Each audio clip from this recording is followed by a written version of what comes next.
嗨，大家好，我是坦平叔，今天是2025年4月1号。这一期咱们聊一聊中国的消费降级。现在这个消费降级我想大家恐怕现在已经感同身受已经有很深的体会当然了，也有一部分人他感受并非如此这个还是因人而异。自从这个春节以后明显的能感受到这个消费在降级。无论是这个统计局公布的1月、2月这个 CPI、PPI 数据，对吧？同比、环比都在下降。实际上进入3月以后这个现象还有所加剧。这个2月份它有一个叫电影哪吒，这个哪吒的这个意外爆火它不光是哪吒的票房卖了100多亿它最主要的是那个电影院一火好歹对商场它是有一定的这个拉动和促进作用。但是成也哪吒，败也哪吒。为什么这么说呢？由于哪吒的爆火结果导致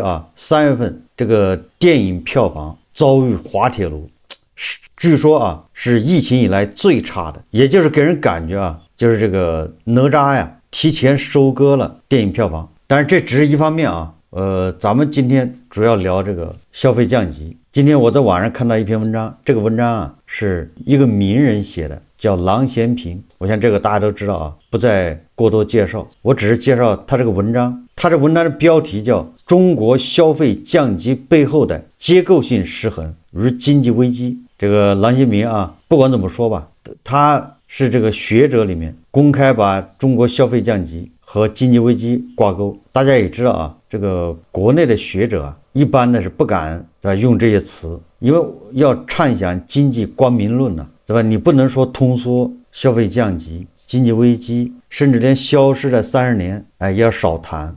我想这个大家恐怕都有所耳闻那个唱空中国经济的傅鹏、高尚文已经被禁言，聊汉武帝最己诏的那个前恒大首席经济学家也被禁言。所以在这种背景下这个郎咸平他敢写这么一篇文章，叫《中国消费降级背后的结构性失衡与经济危机》，至少反映出他某种这种胆量。我们看这文章怎么说的他说最近各种平台充斥着失业、降薪、裁员的信息，搞得人心惶惶。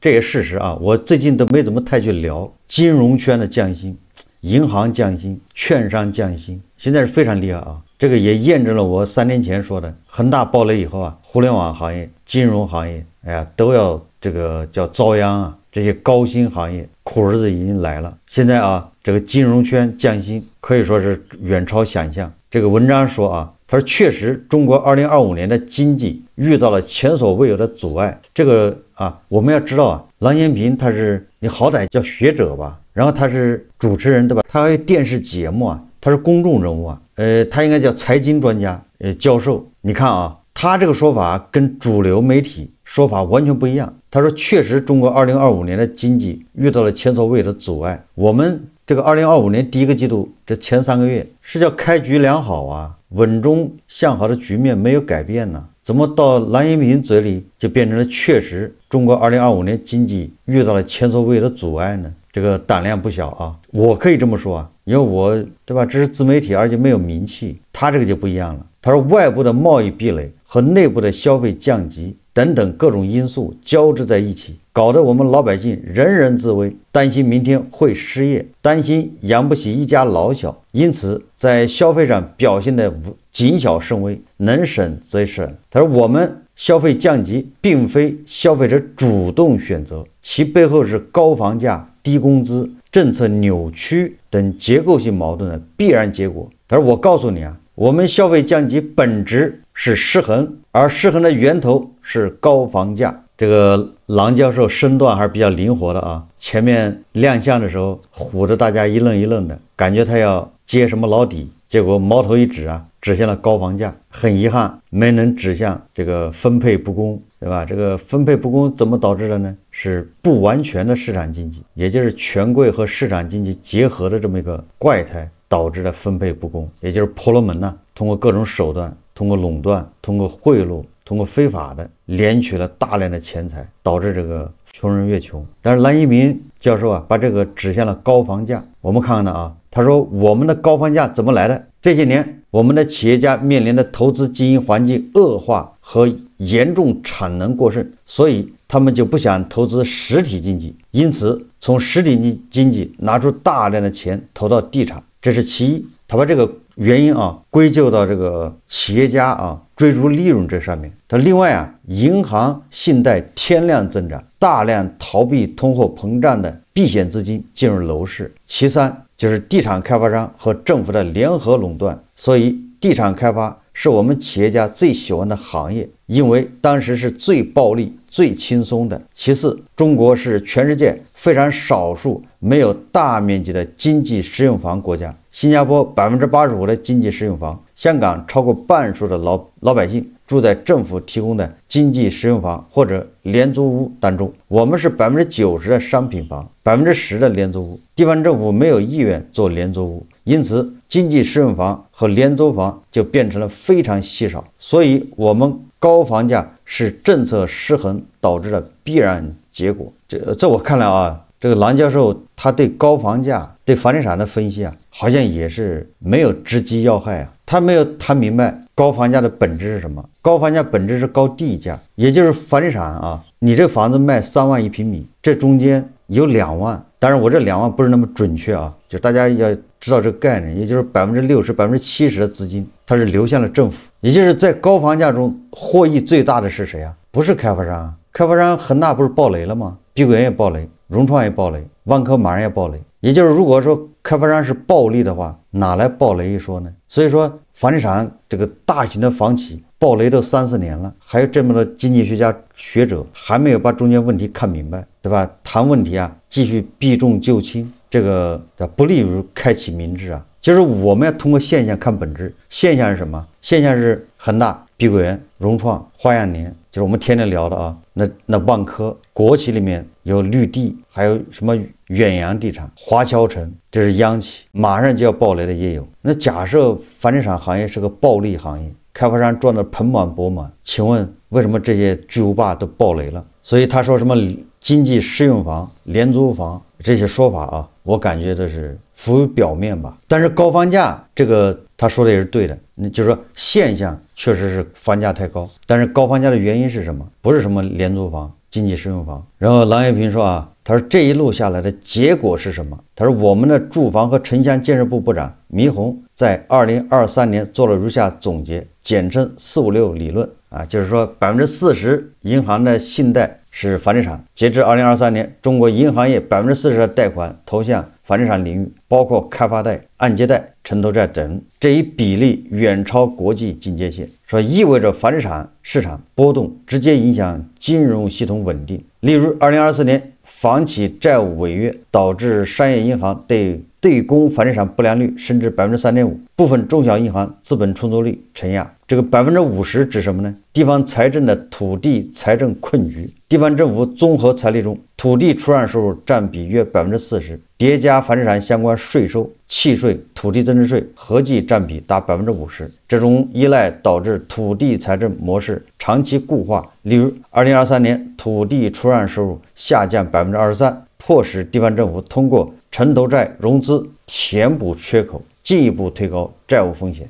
他这个里面说的是地方政府的这个财政收入里面 50% 是来自于房地产。当然这个各个地方不一样，你比如说北京、深圳还有上海，好像它这个只占 30%， 但是杭州占 70%， 好像是我记得有这个数有些4、5线城市就直接占 80%。 你比如说有些县城它没有工业，那政府的税收、政府的这个财政收入，它主要是卖地，随便卖2块地，这个县对吧，全年的这个财政收入就够了，所以卖地收入占大头。所以一旦这个地卖不动，这些县城那就只能等着这个上级拨款转移支付，要么他就自己发债，继续盖那些小广场，继续盖那个对吧，这个仿生椰子树。第三个 60% 呢，他说的是居民财富的返场虹吸效应。中国城市家庭 60% 的财富集中入住房，远超美国的 35%、 日本的 50% 等发达国家。这种财富结构导致居民消费能力被房产挤压。2024年居民储蓄率高达 44.3%，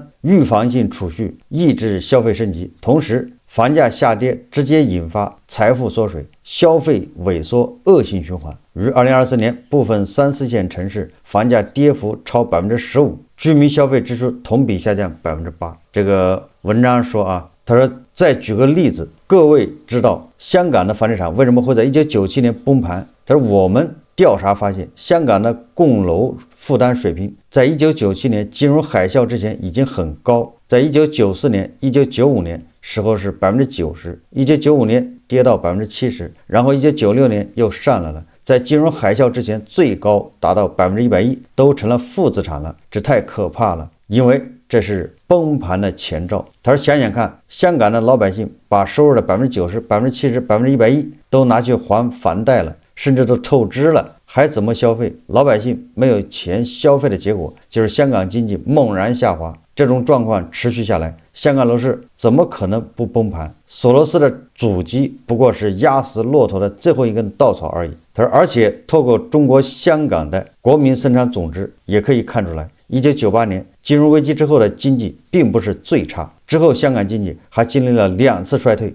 等到2003年非典爆发的时候，香港旅游业和酒店业几乎停业，这整个过程中楼价一直下跌，经济萎靡，其中很重要的原因就是月供太高了，透支了香港人的钱包，一直到这个比例下降到30%以下，香港经济才开始好转。所以说啊，30%是一个很神奇的数字。如果说老百姓用30%的收入拿来还房贷的话，就能用剩下70%的钱去消费，透过消费可以拉动经济，经济就可以稳定的增长。那我问你，如果房贷的负担是70%，那是不是就只剩下30%可以消费了？你知道老百姓消费能力大幅下降的后果有多可怕吗？想想看，如果老百姓不消费的话，那么多生产企业的产品卖给谁？产品卖不出去，库存就增加了，怎么办呢？只有裁员，然后呢倒闭，这是不是就形成了一个恶性循环？这太可怕了。所以作为一个国家来说，一定要保证让老百姓的收入中最多30%是用来还房贷的，70%可以用来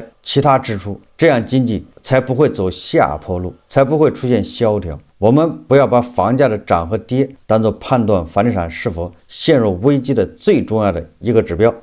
不是说房价涨了它就一定有危机，房价跌了就没有危机，问题不是这么简单。它是最可靠的指标是老百姓的负担能力。可怕的失衡还在继续，比如国企跟民企之间的失衡。央行数据显示2023年国企贷款占比达68.7%，国有大行对国企贷款不良率容忍度是民企的3倍，地方政府隐性担保使国企获得1.2到1.5倍的融资杠杆。这种制度性倾斜导致僵尸国企占用23%的信贷资源，而急需资金的中小微企业面临18%的平均融资成本，民营企业负担中中国80%的供应量。但是目前情况来看，这些民企越来越困难，企业大量倒闭，更多失业，结果是更不敢花钱。因此我们现在应该投入大量资源帮助民营企业融资，让餐厅做得好，让做衣服、皮鞋、袜子的企业做得更好，然后大家抢着聘用更多的员工，这才是要解决的问题。这个蓝云平很有意思啊，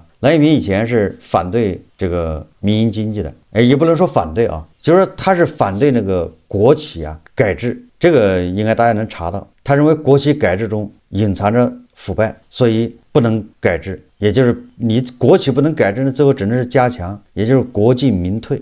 现在蓝云平似乎发现有问题了，他现在开始说国有企业占用的贷款太多，这个似乎他的观点有所改变。我不知道大家清不清楚蓝云平他只说国企贷款占比2/3以上，解决80%就业的民营企业，他的贷款只有1/3不到。他这个原因是怎么导致的？蓝云平他并没有去解释，他也没有研究，或者简单的说吧，就是银行为什么愿意给国企贷款而不愿意给民企贷款。咱们的网友里面有很多是银行的员工，有很多是做贷款的，应该是感同身受就是银行为什么喜欢给国企贷款？因为在我们的观念里面，国企贷款那就银行是国家的，国企也是国家的，所以说银行给国企贷款，那说来说去是肉烂在锅里面，形成了坏账，到时候政府出面一协调就解决了。对政府来说，国企是左口袋，银行是右口袋，但是民企就不一样了，对吧？无论是国企还是银行都是国有资产，你随便怎么倒。民营企业呢，银行是国有资产，民营企业是私人的，这里面就有一个鸿沟，这就是司马南老师说的，对吧？国有资产流失，银行把贷款放给民营企业，如果这笔贷款不良了，那就是国有资产流失，要追究你的责任。你放贷款的这个相关人等啊，这一条线上10来个人，甚至还不止呢，都得连坐，终身追责。你说谁敢给民营企业贷款呢？所以给民营企业贷款慎重又慎重，风控很严。也就是说，这个银行是天然的、本能的抗拒给民营企业贷款。银行和民营企业之间的业务啊，确实隐藏着腐败。大家想一下啊，国企贷款到银行贷款，你很难说董事长说掏点钱给银行行长送礼，这不能说没有啊，这是非常少。怎么送啊？都是给国家干活。但是民营企业就不一样，民营企业给这个银行的送礼，然后银行如果你高抬贵手，把贷款放了，对吧？20个亿贷款贷给他，他下面把钱转到国外去，然后企业倒闭了，破产了，董事长一个人在国内扛着，全家已经移民到美国或者哪个小岛上享受生活去了。这个漏洞怎么堵，对吧？很多民营企业啊，拿矿、铅锌矿、煤矿、铜矿抵押给银行，而这个矿啊，看不见摸不着，说1个亿也行，说5个亿也行，对吧？就看机构怎么评估，这个也可以花钱。这个矿本来就值1个亿，你可以评到5个亿，然后矿是按40%质押抵押呀，5个亿你就能贷款2个亿，实际上这个矿顶多值1个亿，你就相当于这个老板已经把矿卖给银行了，他已经卖了2个亿，剩下的不要了。完了之后，他就钱一拿到手就准备润，剩下个烂摊子给银行，把这个仅值1个亿的矿，给银行了，你去处理吧。也就是说，你说在这种情况下，你说银行的人他天然的愿意把钱放给国企，如果烂了，关我什么事呢？我们再看啊，这个蓝一鸣说啊，他说，比如高科技和传统行业的失衡。2023年传统制造业投资增速仅 3.2%， 新兴产业投资占比达 18.7%， 某中部省份将 80% 的技改资金投向芯片项目。他说，我们如果继续用大量资金来做高科技的话，我们就完了，因为只有制造业才能真正创造财富。中国的高科技产业占 GDP 最多7%都不到，他们聘用人数还不到 1%， 整个社会 99% 的人都在传统行业工作。他说，如果说传统的制造业崩溃了，老百姓就没有薪水了，那我们就一定走入中等收入陷阱，永远出不来。他这个说法也值得商榷啊，因为制造业内卷不是在加剧吗？产能过剩嘛，就我们要走高端制造是没有办法的事，就是产业升级是被逼的。高端制造，那你就会涉及到芯片科技，也就是中国啊，它跟美国竞争，它不是个人，就是说或者叫不光是某些人的这种意愿，以个人的意志为转移，它不全是的，实际上是被社会逼的。因为我们每个人都想活少工资多，哪个人不这么想的？所有人，对吧？拧螺丝的他不想拧螺丝，他想坐办公室；坐办公室的他想当领导；当领导的他想当总经理，对吧？动动嘴，一年就是年薪180万的，他都是这么想啊。人往高处走，水往低处流，整个社会是这种气氛，没有一个人说我安于现状，我现在拧螺丝1个月4000，我挺高兴的，我就想一辈子这么拧下去，没有这样的，都是这山看着那山高，预期不断的在提高。这也导致我们，你看看那个利润低的传统制造业，毛利低的，在中国它就活不下去。你比如说服装，但很多就转移出去了。低端制造，什么叫低端制造？不就是利润低吗？劳动密集型的，转移到越南、印度，不是中国不会，对吧？不是说这种产业链、这种产业中国没这技术，是实在是在这儿待不下去。这就说明我们的生产制造业它要升级，在被逼要走端，高端要走科技。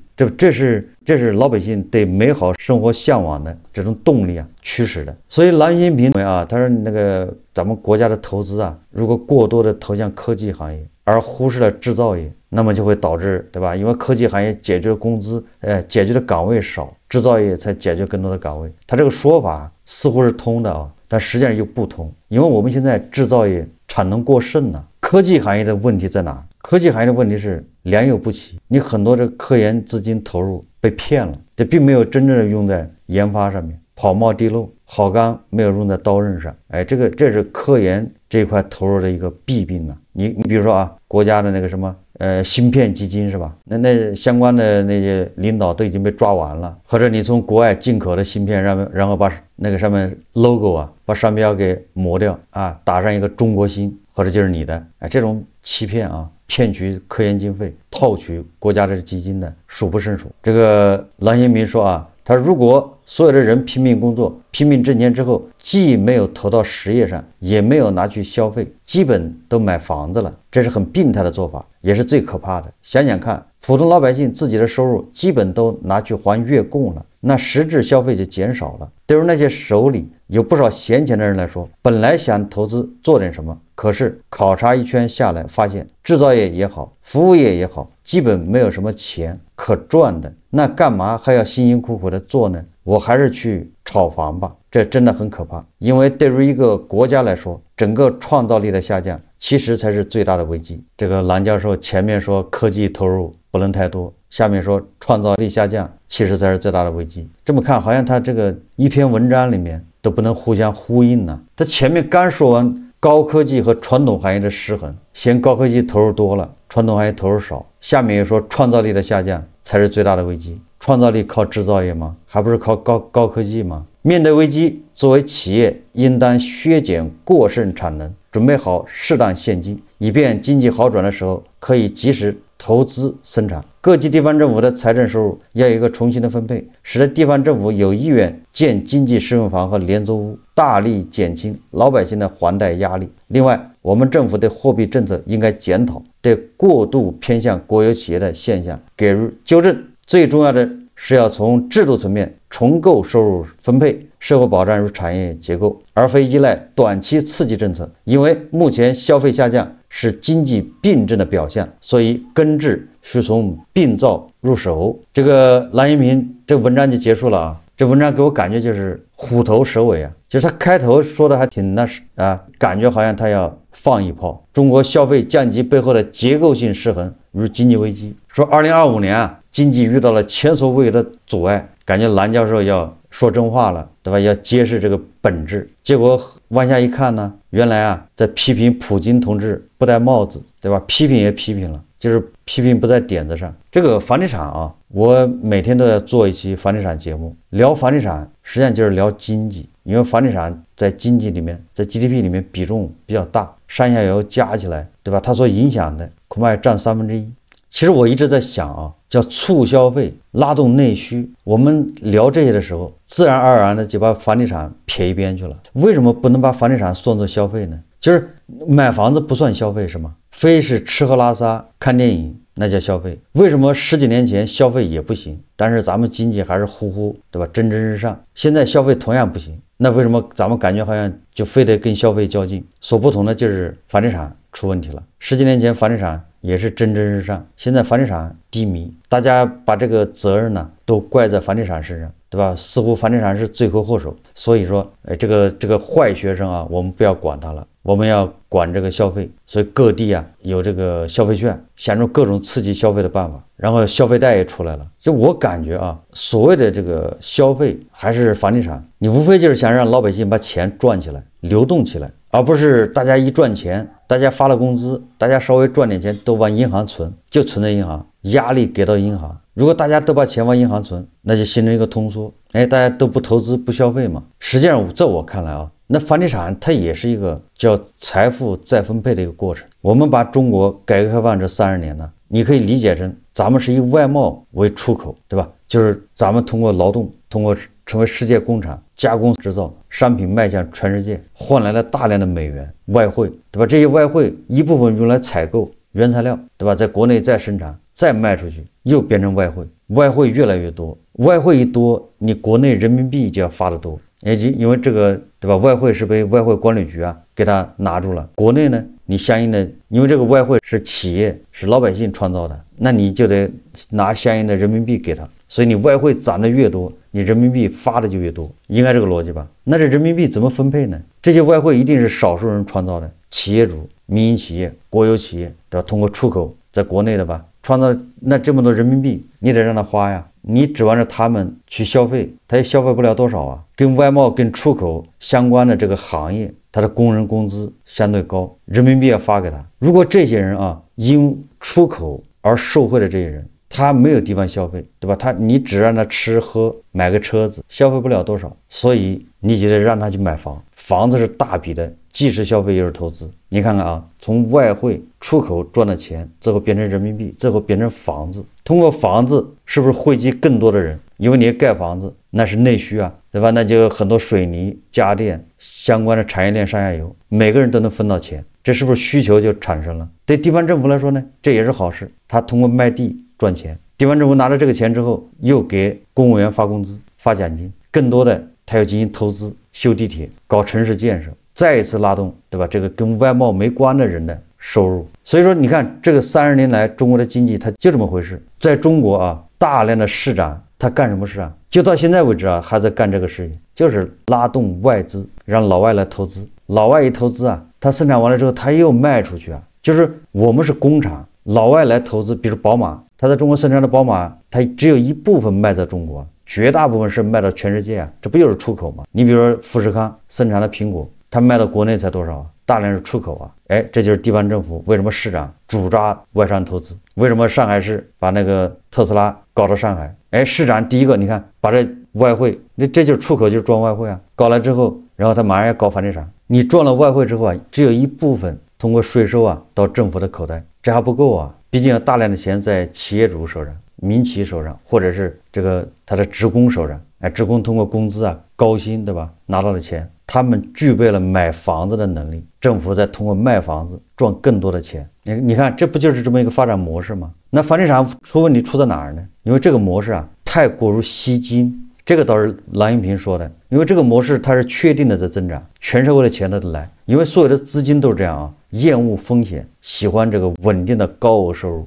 房地产恰恰提供了这么一个机会，所以资金它就会蜂拥而至，水涨船高，导致房地产的畸形发展。就是房地产的这个房价增速啊，远远超过大家通过外汇赚来的钱，通过上班，对吧？通过各种服务你拿到的工资啊增速，这两个脱节了。房地产没有什么大问题啊，房地产问题就是它房价涨得太快，超过了韭菜的工资收入。韭菜买不起房，买不起房，大量的房子已经生产了，已经建好了，而且它的成本就那么高，因为政府把地卖给他的时候成本就很高，如果他降价卖，他就赔钱。万科你看啊，去年赔500亿，如果不降价他卖不掉，他现金流就断了，暴雷。你看，这就是房企、房地产行业的现状。那问题怎么解决呢？那就是咱们经常说的，你的分配，政府卖地拿走了那么多钱，干什么去了？如果你仅仅是修广场，对吧？修这些没有经济效益的，那就是浪费。你把地铁修到菜地，是不是浪费？太超前了。你在大山里修那些宏伟的工程是好看，问题它有多大的经济价值？大头啊太多，那个小头太少。